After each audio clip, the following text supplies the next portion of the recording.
This is actually a really good example of the parasocial relationship gone wrong when it comes to streamers online, as a female Korean streamer was murdered by a viewer, and this viewer had donated roughly $70,000 to her. This is the second time this year this has happened, by the way. Yes, yes, you are correct. This has happened before, and guess what?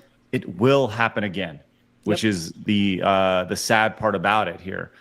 She was killed, and the person, I don't know, like, obviously we speak with a lot of people on a day-to-day basis. We stream to a lot of folks, whether it's Rumble, whether it's YouTube, whether it's Kick, whatever, and we are incredibly grateful for you guys, right? But there is, and Kirsha, I'm sure you can speak to this a little bit more, and Blabs, you as well. Just the idea of the parasocial relationship that you have with your audience, that it only takes one fucking psycho to really fuck things up in a major way. Well, I mean, I don't have any that I can think of off the top of my head that are like psychotically parasocial and donate like $70,000 at a time. Yeah, that's not happened either. I kind of make the parasociality goes both ways kind of thing, where it's like I feel like an attachment to my audience. I like knowing about, you know, their day. I like it when people come in, they're just like, today I tried to make apple pie, but I burnt it. Fuck me, dude. You know, like I like those things.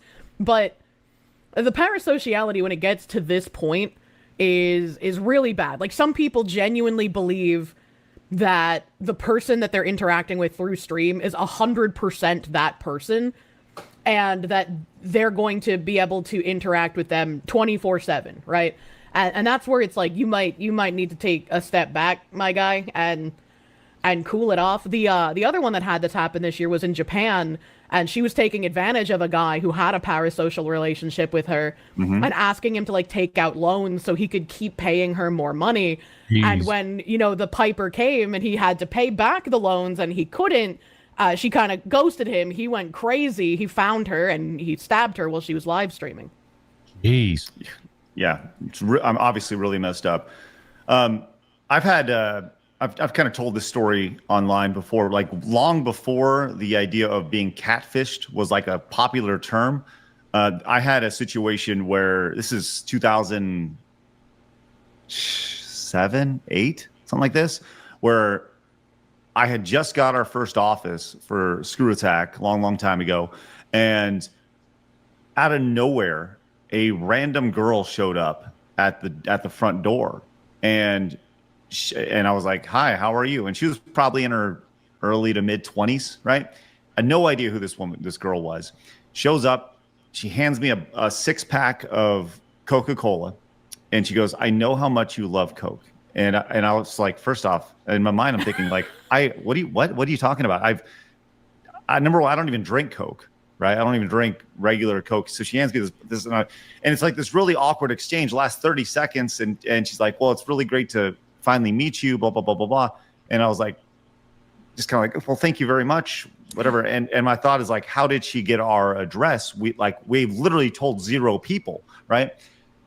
So it turns out she emails me probably, you know, a little bit later on. She goes, "Hey, I realized that when I showed up that we've had a relationship the last 6 months, and I've been talking to you online, and I thought that I was meeting you. Turns out that somebody's been impersonating you for the past 6 months." Oh, wow. So she got catfished into thinking that she was talking to me. The thing that I've never been able to understand was, how did she get the address? Because we literally, like, 3 people knew the address, right? And I'm not going to blame anybody, but I knew the address. My girlfriend, who's my wife now at the time, and who was there. I can tell you how they got the address. And, well, let me tell you the other. And then the other one was a business partner who I had to fire. Oh. And who never made it to the address. So, but yes, go ahead, Kirsha. I was going to say voter rolls are public. And if you use your real name online, people can just look up the voter roll and find where you live, because everything is public. Some states have like stalking protection programs, which I highly have advised before, where if you are a content creator, it would be very advisable if your state has one of these programs to go into it to protect yourself. Yeah. Well, that was pretty. That was a very sobering moment very early on in my career to be like, whoa, this is pretty fucked up. You know. Yeah, So, I gotta imagine you feel vulnerable. Yeah, for that period it is of time. fucked You're up. like, that's kind of scary. yeah, it was pretty messed up. Tectone actually provided a little bit of instance on a little bit of his thoughts on this. Says, I've had two of my biggest Oilers, I'm guessing that's donators, come to my house before uninvited when I never gave them my address. One of them told me, he just saw my front door, then checked every house in Austin, found it, and decided to stop by. Yo. He left gifts and he was nice, but I told him flat out, if you step on my property uninvited again, I will shoot you. I banned them both from entering any of my social medias ever again. When a person is giving you absurd amount of money, they aren't well in the head. And to be honest, you as a streamer should be getting uncomfortable with receiving immense amounts of financial support from a single individual you don't even know. These are things. These things are very common, and you got to let your viewers know at a point it gets weird. It's not good for you, and it's not good for them. I mean, I've experienced, like I said, I've had a donathon, so I've had some people who have sent like really high amounts. I have some repeated Oilers who will send, like 500 or 1,000 at a time, right?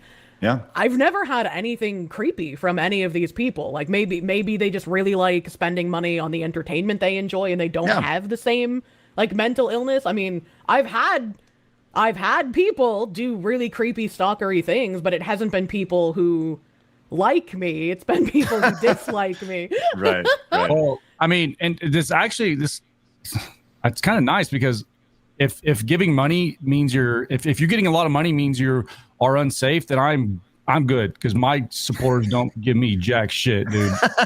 I get called gay for 6 hours a day. That's the amount of their support. So I think I'm going to be around for a while. Right. It's like I feel like this is definitely a tightrope balancing act where you want to discourage like, hey, don't come to my house. I appreciate support. I appreciate you guys, enjoying me, but like don't come find me. That's creepy and that would make me not like you, right? But I don't want to put out statements that make it seem like I am ungrateful for any kind of support that is in large amounts, even if you've never done anything creepy. Right. Like I don't want to come off like that.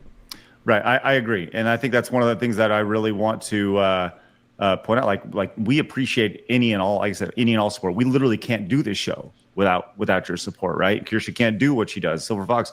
Any content creator can't do what they do without support. As a matter of fact, like I said, we have a fundathon coming up next week to further fund ideas and projects that we have coming up. And we hope that there's tremendous support. Right. There's a lot of people who don't really understand how scary it is as well. Like they think, like sending pizzas or a bag of McDonald's or like a bag of potatoes or whatever. Like Mr. Mediker's had a ton of like stuff sent to his place and he like, shrugs it off. But it's like when that happens, it's really scary because it's like they're not just sending a pizza. They're not doing like a haha funny. It's we know where you live and we can do something about it. Right. Exactly. And I think that's kind of the most unnerving thing is, that's why we have a P.O. box. Like, I'm not going to put my home address out there, you know what I mean? Because we have been doxxed before. And it's like, it's pretty fucked up. I'm still at my bunker after all. Like, yeah, right. The fact that you had to like relocate is pretty fucked up. So, yeah. And then, do you remember when Valkyrae and those other female streamers, I can't remember who she was with. Wait, was it Valkyrae? There were three female streamers. And somebody else. Yeah, they were getting like stalked at some real life event and it took security like way too fucking long to intervene. Mm-hmm. And some people were just like mocking the situation as if they shouldn't have been as scared as they were. And it's like, are you kidding me? Have you seen like what's happened to streamers? Like this was like barely a year after that one chick had someone fly to her house and set her car on fire. It's scary to do that kind of stuff. Your dad said you should watch this next video, and you don't want to disappoint Dad, do you?